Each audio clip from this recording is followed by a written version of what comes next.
ধর্মের সঙ্গে যুক্ত হয়ে যারা পেটের ভাত করেন তাদেরকে যারা এই মুহূর্তে আমার সঙ্গে পাণ্ডবখানা কমিটির উপস্থিত সবাইকে পাণ্ডবখানার পক্ষ থেকে তথা হুগলি গ্রামীণ জেলার পক্ষ থেকে সবাইকে অভিনন্দন সালাম নমস্কার জানাই।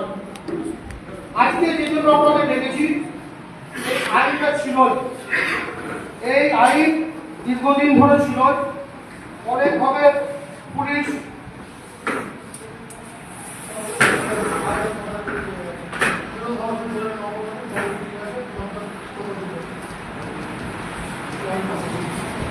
তো এই আইনগুলো ছিল, আইনগুলো হয়তো কোনোভাবে 100% ইমপ্লিমেন্ট মানে আমরা রপ্ত করতে পারি। আমাদের দোষ বা আপনার দোষ কোনো দিকে যাবো না।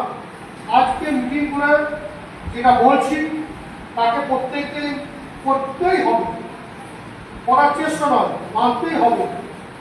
যদি না মানেন তাহলে ওই যে আইনের যে ধারা আছে সে ধারায় যে শাস্তি আছে সেটা আপনাকে পেতে হবে। কি ধারাটা আছে?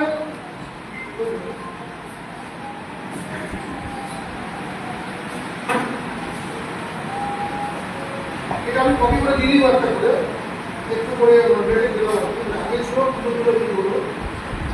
এখানে বলছে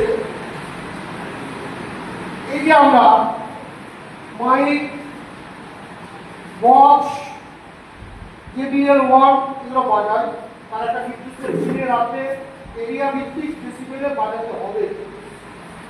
আর ডিজে কোনোভাবে অ্যালাউ হবে না। এবার কি হবে আছে বলছে দিনে day time and night time, দিনে এবং রাতে কোন কোন এরিয়ায় কত ডেসিবেলে আমরা বাজাতে পারবো। ইন্ডাস্ট্রিয়াল এরিয়া, ইন্ডাস্ট্রিয়াল ব্যবসাভিত্তিক যারা শহরাঞ্চল হোক, দিনে 75 ডেসিবেল, রাতে হচ্ছে 70। টাইমটা বোঝা ভাগ আছে, সকাল 6টা থেকে রাত্রি 10টা, 10টা থেকে সকাল 6টা, নয়টা মহামান্য হাইকোর্টের অর্ডার আছে। এই যে ভাগটা শহরাঞ্চল, গ্রামাঞ্চল, দিনে ও রাতে কত ডিসিপ্লিনে বাজাতে পারবে এবং কোন কোন জায়গায় বাজানো নিষিদ্ধ, যেমন no horn zone, no sound zone, এগুলো মানতে হবে।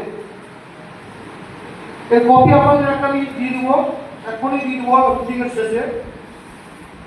মোদ্দা কথা এবার ইন ম্যানেজার বলছি, আপনারা ভিডিও করছেন, ভালো লাগলো, এটা আপনাদের সবকে দেবেন।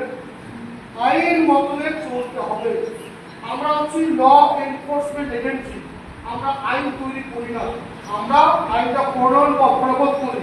পুলিশ কাজ, এটা হচ্ছে পুলিশ অ্যাডমিনিস্ট্রেশন, এটা সিভিল অ্যাডমিনিস্ট্রেশন আছে, ভিডিও এসডিও দিয়ে বলতে ব্যাপার। তো ভয় পাওয়ার কিছু নয়, আপনারা বিজনেস করবেন, কিন্তু একসঙ্গে 25 পৃষ্ঠা চৌকাবার যে দিন রাত চলছে, ঝাপান চলছে, এগুলো হবে। মেপে কন্ডিশন করে আপনি মাইক ভাড়া দিতে, বক্স ভাড়া দিবেন, কিন্তু নিজের থেকে আমি শুরু করব, কোনো কথা হবে না। আর আইনটা হয়তো দু এক লাইন যদি এদিক ওদিক হয় বা বলতে না পারি, আমি চ্যালেঞ্জ করে এখনই দিচ্ছি আপনাকে। দিনের বেলা, রাতের বেলা, গ্রামাঞ্চলে, শহরাঞ্চলে, হসপিটালের সামনে, স্কুলের সামনে কি কি নিয়ম আছে তার কাগজ আপনি ইংলিশে আছে, দিদি অনেকে বুঝতে পারবেন, ম্যাক্সিমাম বুঝতে পারবেন, এরা বুঝতে করে দিবেন। আর ব্যবসার ক্ষেত্রে আমি কোনো কথা দেবো, তখনই বাধা দেব একটা মেশিন পাওয়া গেছে, আমাদের সরকার থেকে দিয়েছে মেশিন। আমি যাবো, রাস্তায় বেরোবো, বাজাচ্ছে, মেশিনটা অন করবেন, আওয়াজটা বের কত ডেসিবেল উঠে যাবে। আপনাকে একদিন দুদিন বলবো না ভাই 80 হয়ে গেছে, 110 হয়ে গেছে, কমাও, এখানে 60-70 আছে। একদিনে কিছু হবে না, সবার মুখস্থ হয়নি, আমরা তো উচ্চাঙ্গে রেখে অনেকদিন অভ্যস্ত হয়ে গেছি। কিন্তু না, মানতে হবে সরকারি আদেশ, এবং মানানোটা হচ্ছে আমার মাধ্যমে, মানে পুলিশের মাধ্যমে এটা হবে। আবার বলছি, ভয় পাবেন না, মান্যতা দেন, মেনে চলুন, কোনো অসুবিধা হবে না। কিন্তু আইনটা যেন প্রবর্তন থাকে, এটাই আমার একান্ত অনুরোধ। এটাকে আমাকে আদেশের পর্যায়ে নিয়ে যাবেন না, প্লিজ। সবাই ভালো থাকবেন। যদি কারো কিছু বলার থাকে প্রত্যেকে আমাকে বলতে পারেন। তোমরা আমার খুশি না সত্যি